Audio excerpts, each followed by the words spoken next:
Hello everyone, कैसे हो आप सब। आई होप आप सब अच्छे होंगे।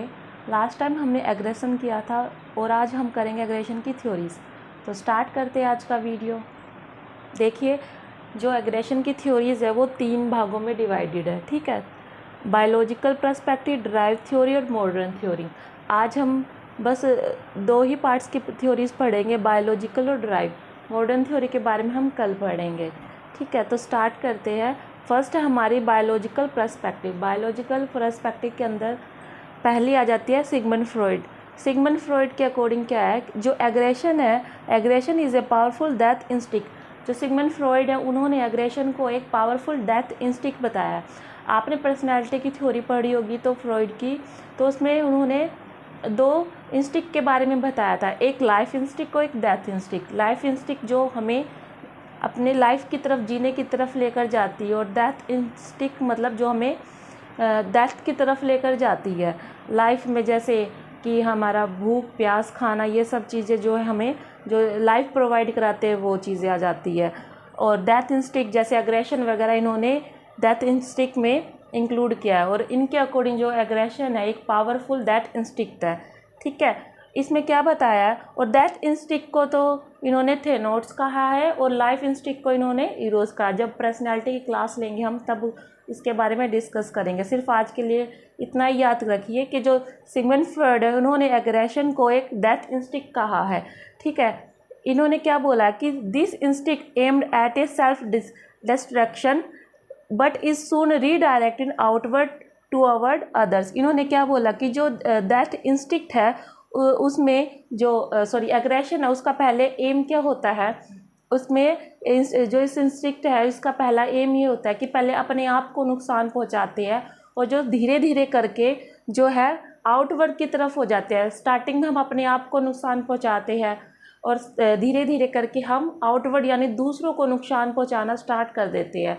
वही सिगमंड फ्रॉइड के अकॉर्डिंग एग्रेशन हो जाता है, ठीक है।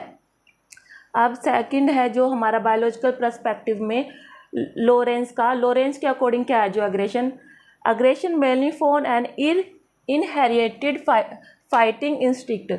देखिए, सिगमंड फ्रॉइड के अकॉर्डिंग तो डेथ इंस्टिंक्ट था एग्रेशन क्या है, एक पावरफुल डेथ इंस्टिंक्ट।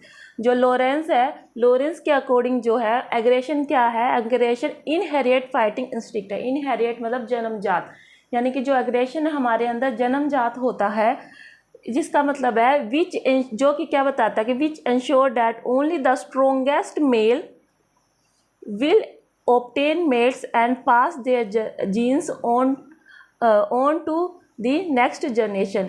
यानी कि लॉरेंस ने क्या बताया है कि लॉरेंस ने बोला एग्रेशन क्या है, हमारा इनहेरिटेड फाइटिंग इंस्टिंक्ट है, ठीक है। जिसका मतलब ये है कि जो स्ट्रॉन्ग, जो पावरफुल पर्सन होगा उसे ही मैट करने के चांसेस मिलेंगे, ठीक है। जो पावरफुल पर्सन यानी जो स्ट्रॉन्गेस्ट मेल होगा उसे ही मैट्स मतलब सेक्स करने के चांसेस मिलेंगे। और वो क्या करेगा, अपने जो जीन्स है वो जीन्स, इससे क्या होगा कि जो उसके जो जीन्स है नेक्स्ट जनरेशन में पास आउट हो सकेंगे, ठीक है। लॉरेंस ने क्या बोला, लॉरेंस ने बोला कि जो एग्रेशन है वो एक इनहेरिटेड फाइटिंग इंस्टिंक्ट है। और जिसका मतलब ये है जो पावरफुल पर्सन होगा, जो पावरफुल मेल्स होगा, स्ट्रॉन्ग मेल होगा, उसे ही मैट्स मिलने के चांसेस हो गए, वो मैट्स मिलने के उसको चांसेस हो गए। और उससे क्या होगा, उसके जो जीन्स है वो नेक्स्ट जनरेशन में पास आउट हो जाएंगे, ठीक है। फ्रॉइड ने क्या बोला, फ्रॉइड ने बोला जो एग्रेशन है वो एक पावरफुल डेथ इंस्टिंक्ट है। और कोरास के अकॉर्डिंग क्या हो गया कि इनहेरिटेड फाइटिंग इंस्टिंक्ट है, ठीक है। अब सेकंड आ जाता है हमारा ड्राइव थ्योरी। ड्राइव थ्योरी में क्या है, मोटिव टू हार्म्स। इनका एक ही मकसद होता है, मोटिव होता है कि दूसरों को हार्म पहुंचाना, ठीक है। मोटिव टू हार्म फर्स्ट है इसके अंदर फ्रस्ट्रेशन एग्रेशन हाइपोथेसिस। सेकंड है रिवाइज फ्रस्ट्रेशन एग्रेशन हाइपोथेसिस। पहले हम पढ़ लेते हैं फ्रस्ट्रेशन एग्रेशन हाइपोथेसिस। ये किसने दी थी, डोलान एंड मिलर ने 1939 में दी थी। पूछ लिया जाएगा आपसे क्वेश्चन में कि फ्रस्ट्रेशन एग्रेशन हाइपोथेसिस किसने दी थी, डोलान एंड मिलर ने। फ्रस्ट्रेशन क्या होता है, frustration anything that prevent us from reaching goal we are seeking. यानी कि फ्रस्ट्रेशन बेसिकली ये है कि हम अपना गोल को अचीव करना चाहते हैं लेकिन हम कर नहीं पाते, वही हमारी फ्रस्ट्रेशन है। जब हमारे गोल को प्राप्त करने की, जब हम अपने गोल्स को प्राप्त नहीं कर पाते, ले नहीं पाते, कंप्लीट नहीं कर पाते, उससे हमारे क्या हो जाता है, फ्रस्ट्रेशन आ जाती है। ये फ्रस्ट्रेशन होता है, यानी ब्लॉकिंग दी गोल। ठीक है, हम अपने गोल को, जब हम अपने गोल्स के तरफ पहुंच नहीं पाते तो उसे फ्रस्ट्रेशन कहते हैं। ठीक है, 2 असर्शन बताई है डोलायर एंड मिलर ने। जो फ्रस्ट्रेशन है वो always lead to some form aggression.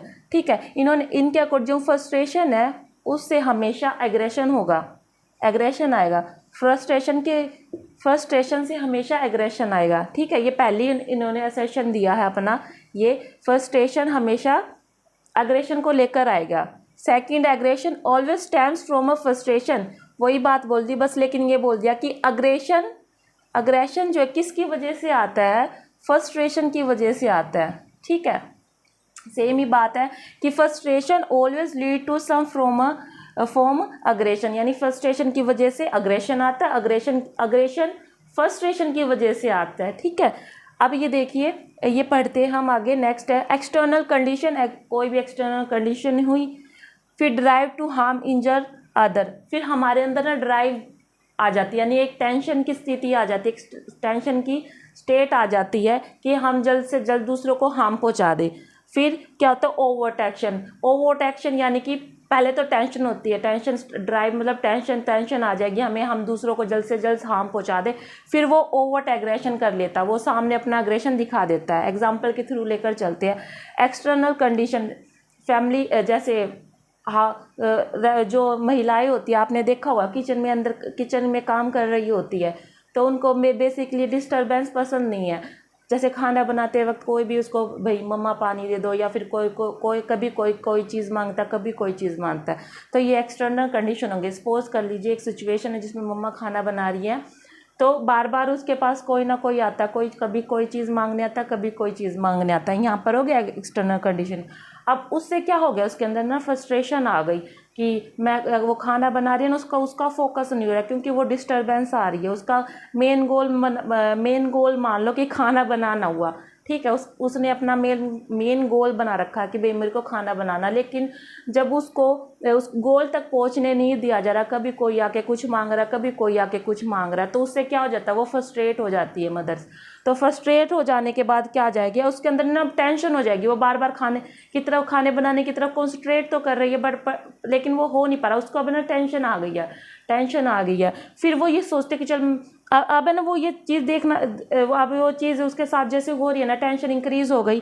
फिर क्या होगा, अब सेकंड टाइम कोई मांगने आ गया, उसने सीधा सा ये उसको कोई भी पर्सन आता है, जैसे सपोज कीजिए छोटा बेबी आ गया, कोई उसका बच्चा आ गया मांगने के लिए, मम्मा मेरे को पानी दे दो, तो तभी उसने क्या करा, फ्रस्ट्रेट हो गई, गोल तक पहुंचने के लिए दिया, उसे गोल तक नहीं पहुंचा। गोल क्या था, रोटी बनाना, लेकिन वहाँ रोटी बनाने नहीं दिया जा रहा था उसको, तो वो फ्रस्ट्रेट होगी। फ्रस्ट्रेट होने की वजह से उसके अंदर टेंशन आ गई। टेंशन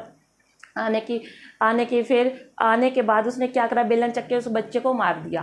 तो अग्रेशन बिहेवियर दिखा दिया ना, यहाँ ओवर्ट अग्रेशन बिहेवियर दिखा दिया। एक्सटर्नल कंडीशन थी क्या, एक्सटर्नल कंडीशन मम्मी खाना बना रही है, ड्राइविंग, बार बार मम्मी खाना बना रही है, बार बार कोई आके उसको डिस्टर्ब कर रहा है, खाना बनाने नहीं दिया जा रहा है, लेकिन फिर उसके अंदर एक टेंशन आ जाती है कि भाई मेरे को खाना बनाने नहीं दिया जाता है ना, हो जाते हैं ना, टेंशन इंक्रीज हो जाती है, फ्रस्ट्रेट हो जाते हैं। फिर फ्रस्ट्रेट के चलते हुए हम क्या कर देते हैं, कुछ भी अगर हाथ में हो तभी या चिमटा लगा लो या फिर बेलन लगा दो, वही चक्के मार देती है। यानी ओवर्ट अग्रेशन क्या दिखाया, यानी बेलन चक्के उस बेबी को मार दिया, बच्चे को मार दिया। ठीक है, अगर नेक्स्ट है हमारा रिवाइज फ्रस्ट्रेशन अग्रेशन हाइपोथेसिस। अब है ना, इसी को रिवाइज किया है बर्कोविज ने 1969 में। इसमें क्या कहा इन्होंने तो ये बोला था कि फ्रस्ट्रेशन की वजह से हमेशा अग्रेशन आता ही आता है, लेकिन इन्होंने क्या कहा, frustration does not always lead to aggression. इन्होंने कहा कि हमेशा फ्रस्ट्रेशन की वजह से एग्रेशन नहीं आएगा। ठीक है, ये इम्पोर्टेंट है, आप इसको ध्यान से याद कीजिएगा कि इन्होंने कहा है कि जो frustration does not always lead to aggression, हमेशा नहीं आएगा फ्रस्ट्रेशन की वजह से अग्रेशन कब आएगा, aggression would only occur in the presence of certain cues और ट्रिगर। यानी कि सिचुएशन के अकॉर्डिंग अगर देखा जाए तो अगर वहाँ पे कोई ना कोई क्यूज है या कोई ट्रिगर मिल रहा है हमें, तो उसकी वजह से हमें अग्रेशन आता है। ठीक है, इसमें मिलन ने ये बोला था कि फ्रस्ट्रेशन की वजह से हमेशा एग्रेशन आता है, लेकिन उन्होंने बोला नहीं, ऐसा नहीं है, फ्रस्ट्रेशन की वजह से एग्रेशन नहीं आता है। वहाँ पर अगर कोई क्यू प्रेजेंट है, हमें कोई ट्रिगर कर रहा है, तभी हमारे अंदर एग्रेशन आता है, वैसे नहीं आता है। ठीक है, ये बोला था इन्होंने। अभी देखते हैं कैसे। फ्रस्ट्रेशन मतलब हम कोई गोल प्राप्त करना चाह रहे हैं, लेकिन वो हम प्राप्त नहीं कर पाते, ब्लॉकेज आ जाती है गोल को प्राप्त करने में हमें। ठीक है, वो फ्रस्ट्रेशन वही चीज़ आ जाती है, मम्मी को खाना बनाने नहीं दिया जाता है यहाँ पे। ठीक है, यहाँ मम्मी है, यहाँ मम्मी को खाने बनाने नहीं दिया जा रहा। ठीक है, यहाँ मम्मी आ गई हमारी। फिर अब उनका क्या, बार बार खाना बना रहे, तो उनका अराउजल कैसा हो जाएगा, हाई हो जाएगा, एकदम लाल ताती मतलब बिल्कुल गर्म हो जाती है ना मम्मी, खाना नहीं बनाने दिया जाएगा तो इंक्रीज अराउजल हो जाएगा। तब है ना, इसकी दो कंडीशन बताई गई यहाँ पे। एडिशन क्या किया इन्होंने, बर्कोविच ने, इन्होंने बताया है कि प्रेजेंस ऑफ अग्रेशन क्यूज और नॉन अग्रेशन क्यूज। यहाँ पे कोई क्यूज प्रेजेंट नहीं है, यहाँ पे क्यूज प्रेजेंट है। अगर क्यूज प्रेजेंट होगा, क्यू प्रेजेंट है, तभी हमारे अंदर क्या होगी, ग्रेटर लाइक्लीहुड ऑफ अग्रेशन, यानी कि ज़्यादा चांसेस है कि हम अग्रेसिव हो जाएंगे। ठीक है, लेकिन अगर इन्वायरमेंट के अंदर कोई क्यू प्रेजेंट नहीं है तो वहाँ पे चांसेस कम है कि हम अग्रेसिव नहीं होंगे। ठीक है, दोबारा करते हैं। फ्रस्ट्रेशन की वजह से हमारे अराउजल कैसा हुआ, इंक्रीज हुआ। अगर इन्वायरमेंट के अंदर अराउजल क्यूज है, प्रेजेंट है, तो हमारे अंदर क्या होगा, एग्रेशन आएगा ही आएगा। लेकिन अगर इन्वायरमेंट के अंदर कोई भी क्यूज प्रेजेंट नहीं है तो हमारे अंदर जो एग्रेसिव नहीं आएगा। एग्जाम्पल लेके वही आगे से करते हैं। फ्रस्ट्रेशन, मम्मी को खाना नहीं बनाने दे रहे, बार बार डिस्टर्ब कर रहे हैं, तो इससे क्या होगा, जो मम्मी का जो अराउजल है वो ज़्यादा हाई हो जाएगा। अगर प्रेजेंस ऑफ क्यू, अगर मतलब बेलन, चिमटा, ये सब चीज़ें, चम्मच वगैरह अगर प्रेजेंट है तो वो दे के मम्मी मारेगी बच्चे को। ठीक है, यानी कि मम्मी ने देखा कि क्यूज भी प्रेजेंट है, बच्चे भी बार बार परेशान कर रहे हैं, तो मम्मी ने एग्रेसिव बिहेवियर दिखा दिया। लेकिन अगर वहाँ पे कोई क्यू ही नहीं है, कोई क्यू प्रेजेंट नहीं है, ये मान लो मम्मी के जो आटे के हाथ है, मम्मी कुछ नहीं कर सकती, बेलन है या फिर बेलन भी प्रेजेंट नहीं है, कुछ और काम कर रही है, तो क्या होगा, वहाँ पे कोई क्यू प्रेजेंट नहीं है, तो उससे क्या हो जाएगा, एग्रेशन अपने आप ही होगा ही नहीं, कोई क्यूज प्रेजेंट नहीं है। ठीक है, आई होप आपको समझ में आ रहा होगा कि ड्राइव थ्योरी के अंदर दो बात की थी हमने, frustration aggression hypothesis, revised frustration aggression hypothesis. इसमें क्या बोला कि फ्रस्ट्रेशन की वजह से हमेशा हमें अग्रेशन आता ही आता है। ठीक है, लेकिन जबकि ये बात करें कि फ्रस्ट्रेशन की ज़रूरी नहीं है, फ्रस्ट्रेशन की वजह से हमेशा अग्रेशन नहीं आता, कि does not always lead to aggression, frustration की वजह से अग्रेशन नहीं आता। ठीक है, इन्होंने क्या कहा कि अग्रेशन तभी आएगा जब वहाँ पर कोई क्यू प्रेजेंट होगा। ठीक है, आई होप आपको आज का समझ में आया होगा तो प्लीज़ लाइक कीजिएगा। थैंक यू, आज के लिए सिर्फ इतना ही।